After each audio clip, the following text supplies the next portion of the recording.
अच्छा, आप डॉक्यूमेंटेशन के रिलेटेड मुबश्शिर आपको भी कैटेगराइजेशन पता है, आगे डिफाइन मैं बिल्कुल एग्जैक्टली करता हूँ। आप सही है। कैटेगराइजेशन आप कंटिन्यू करो। तो इसमें आ जाती है एकेडमिक, बिल्कुल। नॉन एकेडमिक, हाँ, को करिकुलर को यानी। करिकुलर, हाँ। प्रोफेशनल, हम्म। और इसके अलावा और कौन सी थी? वेलफेयर के अगर आपके वेलफेयर पास की। कुछ सर्टिफिकेशन है, तो सोशल वेलफेयर डिस्क्राइब है, कर दो फिर आप। और लैंग्वेज के भी चाहिए होते हैं सर्टिफिकेशन लैंग्वेज लैंग्वेज सर्टिफिकेट्स तो की, होते हैं।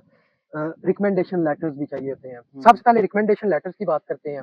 अच्छा, रिकमेंडेशन लेटर्स दो बेसिकली आपको हेल्प आउट कर सकते हैं। एक तो आप बैचलर्स में अगर एडमिशन लेने लगे हो तो जो एफएससी के प्रोफेसर्स आपको पढ़ाते थे उनसे आप रिकमेंडेशन लेटर ले दो कि स्टूडेंट एफिशिएंट है। अगर आप मास्टर्स में एडमिशन सिक्योर करने हम्म। लगे हो तो आप जो बैचलर्स में आपको प्रोफेसर्स पढ़ाते थे, similar the case for PhD. अच्छा, ये इसमें मुझे थोड़ा सा गो ऐड अहेड, करने दें, गो ताकि अहेड। है ना, जो अगर आप जैसे मास्टर्स के लिए अप्लाई कर रहे हैं तो बैचलर्स में आपके जो प्रोफेसर डॉक्टर हैं, जिन्होंने पीएचडी करी है, जिनके नाम के साथ हाँ, डॉक्टर लगा हुआ है, अगर आप उनकी लगाएंगे तो वो तो ज्यादा फायदेमंद बहुत है। बहुत बेनिफिशियल है, तो आप ट्राई करेंगे, डॉक्टर सारी यूनिवर्सिटीज में होते हैं, ऑब्वियसली। सीनियर।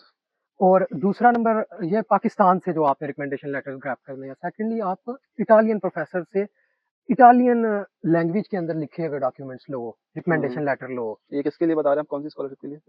ये ओवरऑल है, हर स्कॉलरशिप के लिए ना, आप अगर ये डॉक्यूमेंट्स लगाते हो आपका बहुत वो हो नहीं, जाता है। क्योंकि जब आपका एडमिशन हो जाएगा अ, फिर अ, आप नहीं जब नहीं आप नहीं आ नहीं नहीं जाओगे नहीं, तब लोगे। एडमिशन अभी आपने नहीं लिया हुआ, अगर आप अप्लाई करने लगे हो, मिसाल के तौर पर डिपार्टमेंटल एक्सीलेंस में अप्लाई करने लगे हो, ऑब्वियसली आपका एडमिशन तो वही नहीं है। हाँ, तो आपका क्वेश्चन तो बहुत वो फिर वैलिड है कि हाँ। आप कैसे लोगे। तो आप अपने डिपार्टमेंट की वेबसाइट पे जाओ, डिपार्टमेंट की, ना कि यूनिवर्सिटी की। हम्म। उसके अंदर प्रोफेसर की लिस्ट लगी होती है कि ये पढ़ाते हैं। हम्म। आप उनको जाकर ईमेल एड्रेस भी लिखा होता है। आप जिस तरह चाइना में एप्लीकेशन का प्रोसीजर नहीं है कि हम्म। आप एडमिशन से पहले प्रोफेसर के साथ लिंक करते हो, हम्म। या उसे लिंक्डइन पे फाइंड कर लो। तो आप उसको ईमेल लिखो कि भाई मैं आपकी यूनिवर्सिटी में दाखिला लेना चाहता हूँ, बहुत हम्म। ज्यादा विलिंग हूँ मैं, मेरे ये गोल्स हैं। ठीक है कि मैं डिग्री करने के बाद मसलन फॉर एग्जांपल अगर कोई सिविल इंजीनियरिंग के अंदर एडमिशन लेने लगा है, तो वो बताए कि मैंने ना स्टील वायर ब्रिजेस के अंदर ना रिसर्च करने का मेरा वो प्रोग्राम है, दिल है मेरा, विश है मेरी। तो आप प्रोफेसर को जब इतनी वाइड ईमेल लिखोगे ना, तो वो आपको जरूर रिप्लाई करते हैं। और फिर आप आखिर पर लिखते हो कि यार मुझे क्योंकि एडमिशन सिक्योर करना है और स्कॉलरशिप विन करनी है, तो मुझे आप एक अगर रिकमेंडेशन लेटर लिख दो कि मैं हम्म। आपके साथ फ्यूचर में काम करूंगा। हम्म। तो नहीं मिलेगा आपको लेटर। सही है, सही है। तो ये, अच्छा, ये आपने एक्सप्लेन कर हाँ, दिया कि मुझे भी इसमें कंफ्यूजन थी। ये दो रिकमेंडेशन लेटर बहुत ज्यादा मायने रखते हैं। सही है।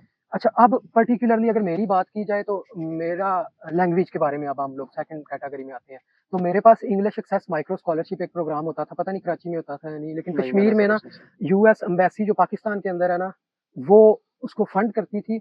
और हमें 2 साल का एक इंग्लिश एक्सेस माइक्रो स्कॉलरशिप का प्रोग्राम पढ़ाया जाता था। उसमें बेसिक इंग्लिश स्किल्स आपकी इंप्रूव की जाती हैं। मेरे पास हम्म। एक उसकी सर्टिफिकेशन थी, और दूसरा मैंने आइल्स किया हुआ है।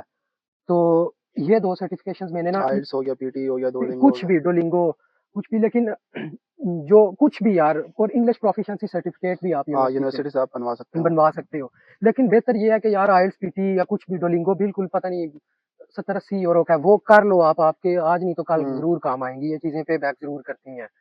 तो ये दो इंग्लिश की सर्टिफिकेशंस थी। और ये कोई मुश्किल काम नहीं है, लोग ये समझते हैं आइल्स नहीं देना नहीं बहुत नहीं, मुश्किल काम है। उसके बाद सोशल वेलफेयर के बारे में कुछ बात कर लेते हैं। हम्म। अच्छा, ये जो सोशल वेलफेयर है ना, ये बेसिकली इनडायरेक्टली आपकी इंटेंशन ऑफ स्टेइंग, जो कि वीजा रिजेक्शन की रीजन है ना, उसको काउंटर करती है।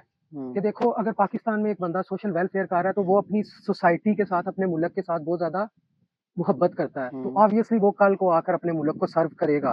तो मेरे पास तो ये थी कि मैं एक अल खिदमत फाउंडेशन थी, उसमें हम्म। ऑर्फन जो स्टूडेंट्स थे ना, उनको मैं क्योंकि मैं डिबेट करता था, उनकी करियर काउंसलिंग में ना उनको हेल्प आउट करता था।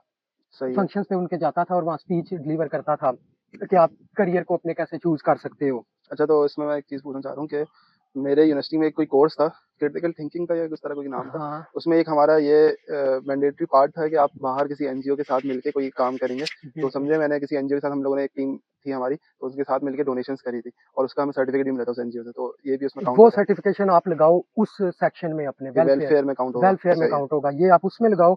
और मेरे पास ना, चूंकि मैं 99 कंस्ट्रक्शन का पता ही है आपको, उस पर आगे कंपनी चल है के आपकी। बात करते हैं, लेकिन उसका ये है कि वो जितने भी प्रोजेक्ट्स मैं आउटसोर्स करता था ना, वो अपनी क्लास के, कभी मैंने हर मुंह पर बताया तो नहीं है, अपने रिलेशन में जितने भी वीक स्टूडेंट्स थे ना, फाइनेंशियली वीक, उनको मैं मोस्टली प्रोजेक्ट्स देता था, ताकि उनकी फाइनेंशियल हेल्प आउट भी हो जाए और वो स्किल गेनिंग भी करें। हम्म।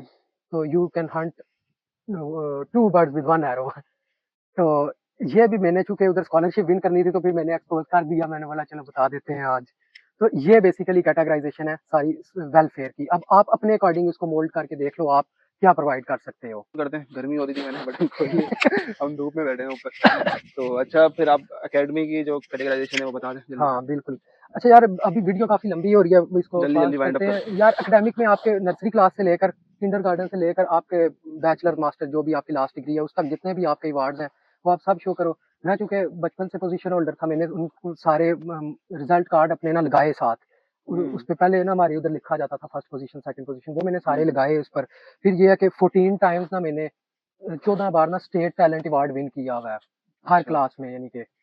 तो हर साल वो मिलता था स्टेट टैलेंट अवार्ड, स्कॉलरशिप थी एक, उसमें कुछ पैसे आपको बेसिकली, वो मैंने विन किया हुआ है। चूँकि वो एकेडमिक से रिलेटेड था, मैंने वो भी लगाया। उसके बाद जो मेरी लास्ट डिग्री थी, उस पर यूनिवर्सिटी में ना मेरी मेरिट बेस्ड स्कॉलरशिप थी एक, यूनिवर्सिटी में भी।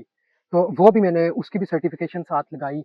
और उसके बाद बाकी तो आपने बता दिया है, जो स्कॉलरशिप्स वगैरह ना, वो। और मैट्रिक में ना मेरे पास एक गोल्ड मेडल था। तो वो गोल्ड मेडल था, उसकी कोई सर्टिफ़िकेशन तो हो नहीं थी सकती, तो मैंने उसकी एक पिक्चर ना साथ लगाई थी। उसके अलावा भी जितनी मेरे पास ट्रॉफीज़ या अवार्ड्स हैं ना, वो सारे मैंने पिक्चर की फॉर्म में भी ना लगाए हुए थे। एक पीडीएफ बना के तो उसको लगाई। अच्छा जो आपका प्रोफेशनल एक्सपीरियंस है उसमें आपने क्या क्या लगाया था? अच्छा, डिग्री के बाद, वो आप डिग्री के बाद वाला जितना आपका काम है ना, एडमिशन फाइल करने से पहले पहले और डिग्री कंप्लीशन के बाद, आप वो भी लगा सकते हो। और जो आपका डिग्री के दौरान आप जो फाइनल ईयर प्रोजेक्ट्स करते हो या किसी प्रोफेसर के साथ कोलैबोरेशन करके कोई काम करते हो, वो भी आप लगा सकते हो। हम्म। तो मैंने पर्टिकुलरली अपने केस के अंदर ना, मेरे पास 6 सर्टिफिकेशंस हैं पीईसी की, पाकिस्तान इंजीनियरिंग काउंसिल की।